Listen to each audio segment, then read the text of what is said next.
رسوله الكريم أما بعد فأعوذ بالله السميع العليم من الشيطان الرجيم من حمزه ونفخه ونفسه بسم الله الرحمن الرحيم رضی اللہ عنہم ورضوا عنہ۔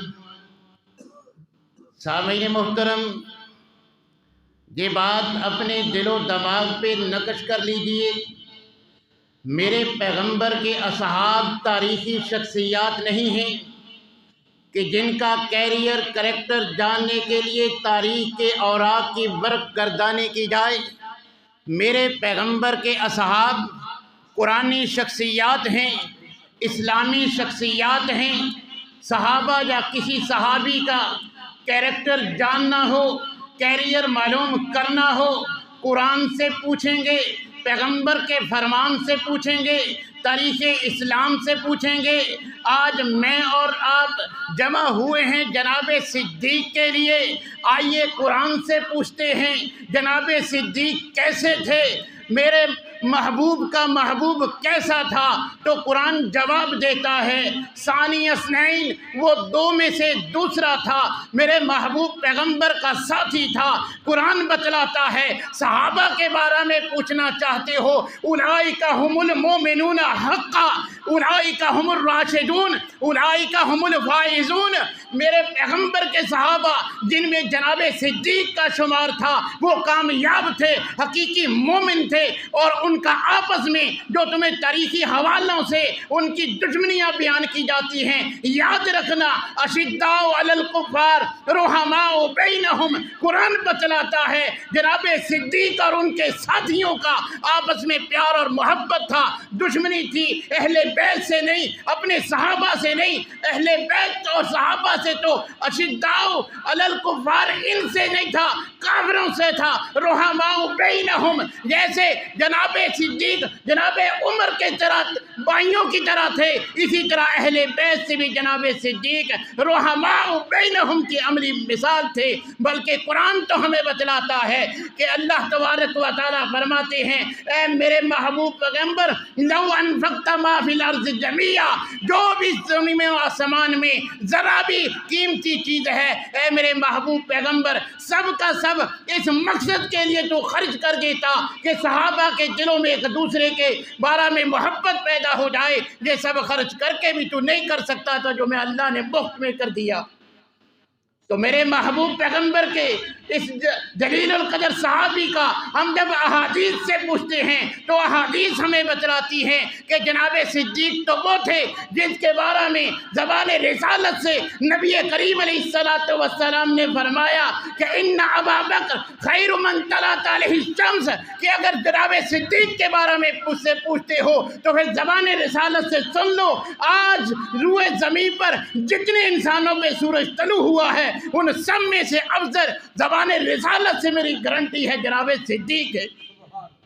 جناب صدیق تو وہ ہیں، احادیث سے پوچھئے، احادیث ہمیں بتلاتی ہیں کہ ابو موسیٰ رضی اللہ تعالیٰ عنہ پوچھتے ہیں کہ اللہ کے رسول، آپ کے جانثار، آپ کے یارغار، آپ کے محمد روا، آپ جناب صدیق آئے ہیں، اجازت مانگتے ہیں۔ نبی کریم علیہ السلام فرماتے ہیں کہ ان کو اجازت بھی دیجئے، فبشرہ بالجنہ، ان کو جنت کی ضمانت بھی دے دیجئے۔ میرے بھائیوں یاد رکھیے جناب صدیق صرف جنت نہیں بلکہ جنتیوں میں بھی ان جنتیوں میں شامل ہیں۔ نبی کریم علیہ السلام نے فرمایا اور یاد رکھو جنت میں جانے کے لیے امت محمدیہ میں سب سے پہلے اللہ نے جس کا انتخاب کرنا ہے وہ جناب صدیق ہیں۔ سب سے پہلے جنت میں امت میں سے جانے والے کا نام جناب ابو بکر صدیق ہے۔ اور اسی طرح ہمیں حدیث بتلاتی ہیں کہ صرف وہ جنتی نہیں ہیں، ایسے جنتی ہیں نبی کریم علیہ السلام نے جن کو جنت کی یقینی ضمانت دی ہے۔ جب نبی کریم علیہ السلام نے صحابہ کا امتحان لیا تھا، آج کس نے صدقہ کیا ہے کہ کسی ضرورت مند کو کھانا کھلایا ہے، کس نے کسی کی نماز جنازہ پڑھی ہے، کس نے نفلی روزہ رکھا ہے، کس کس نے کسی مریض کی عیادت کی ہے؟ سب جواب مثبت میں جناب صدیق نے دیے تھے۔ زبان رسالت سے آپ نے فرمایا تھا جس میں یہ خوبیاں جمع ہو جائیں ایسا انسان یقیناً جنتی ہے۔ میرے محبوب پیغمبر صرف جنتی فرما دیں، میرا ایمان ہے وہ یقیناً جنتی ہے، مگر جس میں یقیناً کی تاکید فرما دیں وہ بالکل جنتی ہے۔ ویسے میرا عقیدہ تو یہ ہے، میرا اور میری جماعت کا، کہ ہر صحابی جنتی ہے۔ تو میرے بھائیوں، حضرت ابوبکر صدیق صرف جنتی نہیں، ایسے جنتی ہیں نبی کریم علیہ السلام نے فرمایا جو دو کسی چیز کا جوڑا خرچ کرتا ہے جنت کے 8 دروازے پکاریں گے آ مجھ سے داخل ہو کے جنت میں داخل ہو جا۔ جناب صدیق فرماتے ہیں سبحان اللہ، کیا قسمت ہے اس انسان کی جس کو جنت کے سارے دروازے پکاریں۔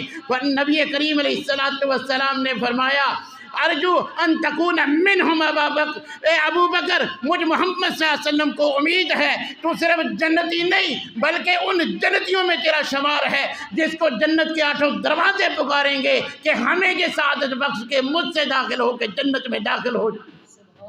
جناب صدیق، جب ہم صحابہ کرام سے پوچھتے ہیں، قرآن سے پوچھا قرآن نے بتا دیا، احادیث سے پوچھا ان کا مقام پتہ چل گیا، صحابہ کرام سے حضرت عمر سے پوچھتے ہیں، حضرت عمر فرماتے ہیں اور یاد رکھو سب سے ہمیں سب سے افضل جناب ابوبکر صدیق ہیں، جو اس کے خلاف کہے گا میں بہتان تراش کی سزا اس کو کوڑے لگاؤں گا۔ حضرت عمر فاروق بتلاتے ہیں حضرت صدیق کے بارے میں کہ ہوا خیرنا و احبنا الی رسول اللہ۔ یاد رکھو کہ حضرت صدیق کا مقام یہ ہے، ہم سب سے زیادہ بہتر تمام صحابہ میں سے افضل جناب صدیق ہیں۔ اور حضرت علی سے پوچھتے ہیں کہ جناب صدیق کیسے تھے؟ حضرت علی رضی اللہ تعالیٰ عنہ بیان فرماتے ہیں وہ یاد رکھو کوئی مجھ علی کو حضرت ابوبکر و عمر سے افضل قرار نہ دے، جو ایسا کہے گا میں اس کو بہتان تراش کی سزا دوں گا، کیونکہ اس نے بہتان باندھا ہے۔ اپنے بیٹے حضرت محمد حضرت علی سے سوال کرتے ہیں ابا جان بتلائیے آپ صحابہ میں سے، یوں تو سب صحابہ افضل ہیں، سب قابل احترام ہیں، سب کا درجہ اور مرتبہ اور مقام ہے، مگر ابا جان مجھے بتلا دیجئے ذہن میں ایک خدشہ ہے کہ صحابہ میں سے بھی اللہ نے بعض کو بعض پر فضیلت دی ہے، ابا جان مجھے بتلائیے تمام صحابہ میں سے تم میں سے سب سے افضل کون ہے؟ حضرت علی رضی اللہ تعالیٰ عنہ بیٹے کے سوال میں فرماتے ہیں اگر مجھ سے پوچھتا ہے ہم صحابہ میں سے سب سے افضل کون ہے تو سن لے بیٹا، ہم تمام صحابہ میں سے سب سے افضل جناب ابوبکر صدیق رضی اللہ تعالیٰ عنہ ہے۔ بیٹا پھر سوال کرتا ہے، پھر جواب دیتے ہیں ان کے بعد جناب عمر ہیں۔ بیٹا سوچتا ہے میں تو سننا کچھ اور چاہتا تھا، تیسری مرتبہ سوال کا انداز ہی بدل دیا کہ ابا جان ان دونوں کے بعد تو آپ ہیں نا؟ فرمایا نہیں، میں تو مسلمانوں کا ایک عام فرد ہوں۔ تو میرے بھائیوں یہ صحابہ کرام یہ کوئی تاریخی شخصیات نہیں ہے، ہاں تاریخ کی اہمیت ہے۔ چلو آؤ تاریخ سے بھی پوچھ لیتے ہیں جناب صدیق کیسے تھے؟ تاریخ اسلام ہمیں بتلاتی ہے کہ عبدالحمید ذرا سوچ، تو آج اتراتا ہے کہ میں مسلمان ہوں، تو مسلمان ہونے پہ اتراتا ہے۔ یاد رکھ تاریخ اسلام پڑھ کے دیکھ لے، دار اسلام میں مردوں میں سب سے پہلے دار اسلام میں داخل ہونے والے جناب صدیق ہیں۔ آج تو دعائیں کرتا ہے اللہ تجھے مسجد نبی کی زیارت کرا دے، تاریخ اسلام مجھے بتلاتی ہے یاد رکھ مسجد نبی کی ساری رقم دے کر وہ جگہ خریدنے والے کا نام جناب ابوبکر صدیق تھا۔ آج مجھے طریق اسلام بتلاتی ہے کہ جن کے بارے میں تو مجھ سے پوچھتا ہے تو سن لے، مسلسل جس کی 4 پشتیں صحابیت کے شرف سے مشرف ہوتی ہیں اس شخصیت کا نام جناب ابوبکر صدیق تھا۔ تو آج ہماری نظر میں نہ اسلام میں نہ ہماری نظر میں تاریخ کی ویلیو نہیں، ویلیو ہے قرآن کی ہے، پیغمبر کے فرمان کی ہے۔ جب بھی کسی صحابی کے بارے میں ہم نے جاننا ہو تو ہمیں قرآن سے اس کو پرکھنا ہوگا، فرمان رسول سے پرکھنا ہوگا۔ تو میرے بھائیوں مختصر وقت میں قرآن کا جو بعض مقامات کی میں نے آج نشاندہی کی ہے، چند حدیث آپ کے گوش گزار کی ہیں، تو اس سے واضح طور پہ پتہ چلتا ہے کہ جو امت مسلمہ کا، جو اہل السنہ کا، جو صحابہ کرام کا عقیدہ عقیدہ ہے، یہ حقیقت پر مبنی ہے کہ امت محمدیہ میں سے افضل ترین انسان کا نام جناب ابو بکر صدیق رضی اللہ تعالی عنہ تھا۔ اللہ تبارک و تعالیٰ سے دعا ہے میرے بھائیوں، یاد رکھیے جیسے اتفاق کی ضرورت ہے، اسی طرح اس سے کہیں زیادہ صحابہ کرام کو مشعل راہ بنانا، کیونکہ اللہ نے قرآن میں ہمیں فرما دیا فَإِنْ آمَنُوا بِمِثْلِ مَا آمَنْتُمْ بِهِ فَقَدْ اهْتَدَوْا۔